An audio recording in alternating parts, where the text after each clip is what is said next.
సుమన్ టీవీలో మీ business promotions కోసం ఈ కింది నెంబర్ను సంప్రదించగలరు.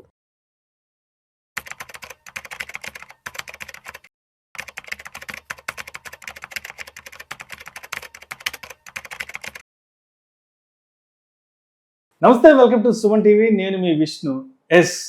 దీపావళి పర్వదినం త్వరలో రాబోతుంది. మనందరికీ భోగి, సంక్రాంతి ఎలాగైతే పెద్ద పండుగలో, అదేవిధంగా దలాల్ స్ట్రీట్కి, ఇండియన్ స్టాక్ మార్కెట్స్కి అతి పెద్ద పండుగ అంటే దీపావళి అండ్ ముహూర్త్ ట్రేడింగ్. అయితే ప్రతి ఒక్కరూ స్టాక్ మార్కెట్లో ఉన్న ట్రేడర్స్ కానీ, ఇన్వెస్టర్స్ కానీ సంవత్సరం అంతా ఎదురు చూస్తూ ఉంటారు. ఎప్పుడెప్పుడు దీపావళి వస్తుందా, ఎప్పుడెప్పుడు ఈ సంవత్సరం ముహూర్త్ ట్రేడింగ్ చేద్దాం అంటూ కూడా ప్రతి ఒక్కరు వెయిట్ చేస్తుంటారు.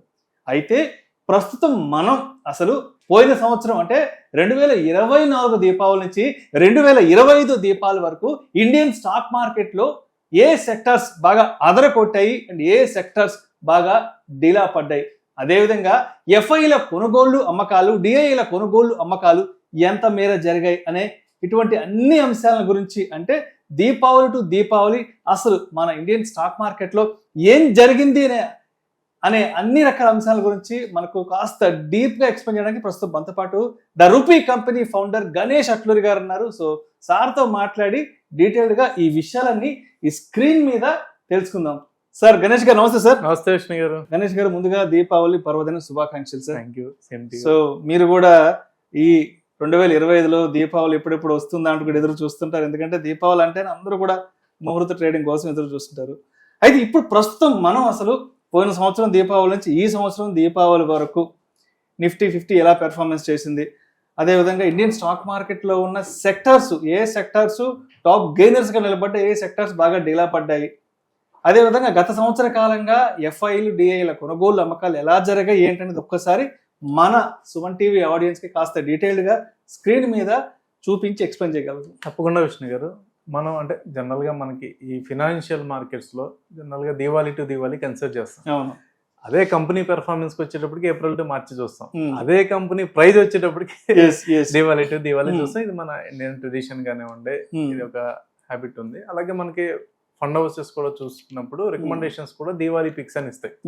ఎనీ ఫండ్ హౌస్ రికమెండేషన్స్ అన్ని కూడా దీవాళి పిక్స్ కింద ఒక వారం 10 రోజుల ముందే మనకి అన్ని ఫండ్ హౌసెస్ కూడా ఇస్తుంటాయి అనమాట. సో అది ఒక మనకి ట్రెడిషనల్ గా ఉంది కాబట్టి.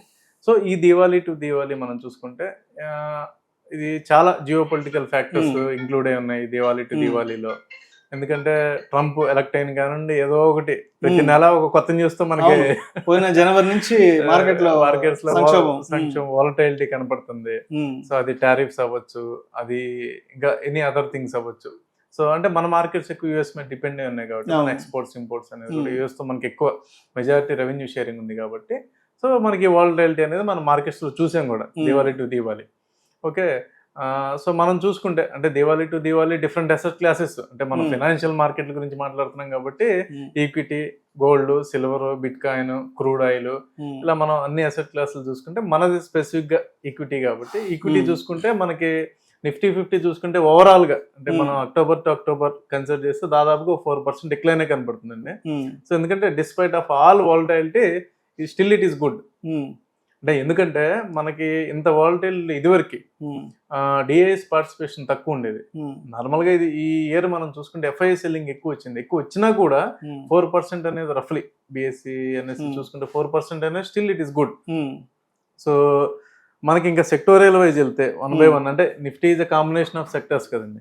సో సెక్టోరియల్ వైజ్ మనం వెళ్తే కనుక సో మనకి పెర్ఫార్మెన్స్ ఉన్నవి, పెర్ఫార్మెన్స్ డౌన్ అయినాయి చూసుకుంటే స్క్రీన్ పైకి మనం మూవ్ చేసుకుంటే సో ఇక్కడ మనకి చూస్తే మనకి పిఎస్యు బ్యాంకింగ్ సెక్టర్ అనేది మనకి రిటర్న్ బాగా వచ్చిందండి 12%. ఎందుకంటే ఇది డొమెస్టిక్ సెక్టర్, బ్యాంకింగ్ అనేది ఇంటర్నల్ కదండి. సో దీనికి ఏం మనకి ఎక్స్పోర్ట్స్ ఇంపోర్ట్స్ తో సంబంధం లేదు కాబట్టి జనరల్ గా ఫైనాన్షియల్ సర్వీసెస్ దీనికి సంబంధించి మనకి పెర్ఫార్మెన్స్ బాగుంది.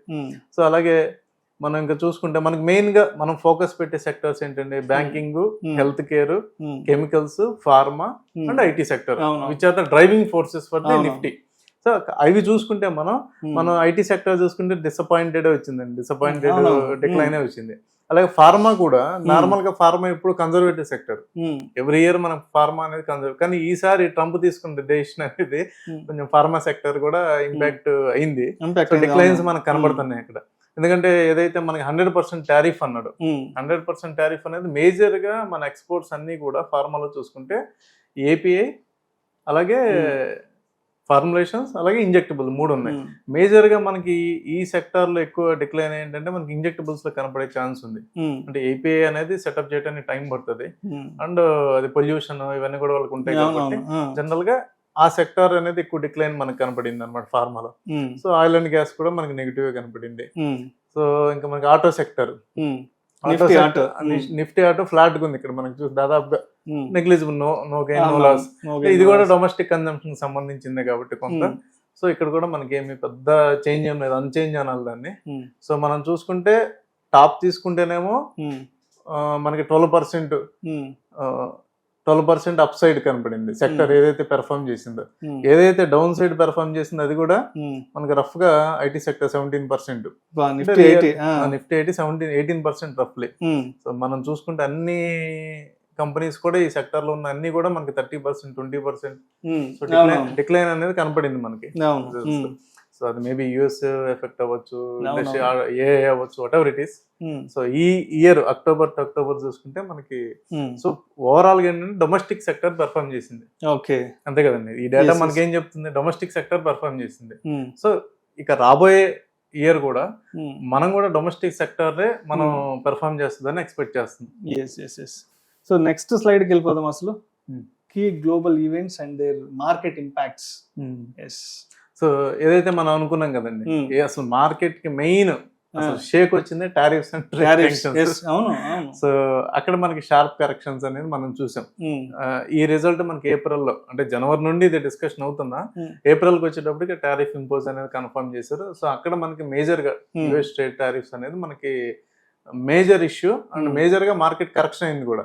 సో అలాగే sharp correction April 2025 exactly. US including S&P, Nasdaq అక్కడ కూడా పడిందండి. మనది ఒకటే కాదు, అక్కడ మార్కెట్ కూడా ఇంపాక్ట్ అయింది. అలాగే Federal Reserves major, geopolitical tensions, Middle East Israel Iran పెద్ద కాన్ఫ్లిక్ట్ కూడా, అది కూడా రష్యా యుక్రెయిన్ స్టిల్ అది కంటిన్యూ అవుతానే ఉంది.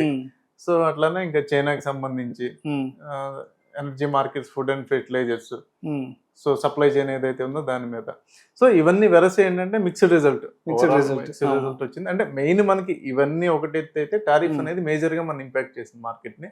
సో 4% డిక్లైన్ లోనే మార్కెట్ మనకి ఇయర్ ఉంది ఇప్పటికి.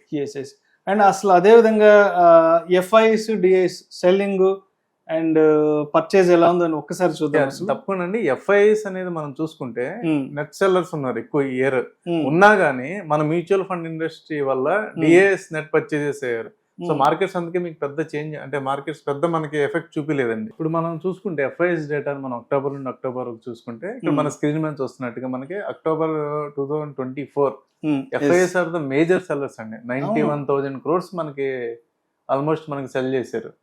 సో నెక్స్ట్ మనకి నవంబర్ లో చూసుకుంటే 22,000 crores, అంటే ఆల్మోస్ట్ ఇక్కడికి వచ్చేటప్పటికి 1 lakh crores మనకి నెట్ లాస్ట్ అక్టోబర్, నవంబర్. ఎందుకంటే సెప్టెంబర్ 27th నుంచి మార్కెట్ బిగ్ ఫాల్ స్టార్ట్ అయింది. ఇక్కడ ట్రంప్ ఎలక్షన్, అప్పుడు యుఎస్ ఎలక్షన్ కూడా ఇక్కడే మనకి అనౌన్స్మెంట్స్ ఇంకా అక్కడి నుంచి మొదలైంది. ఎగ్జాక్ట్లీ.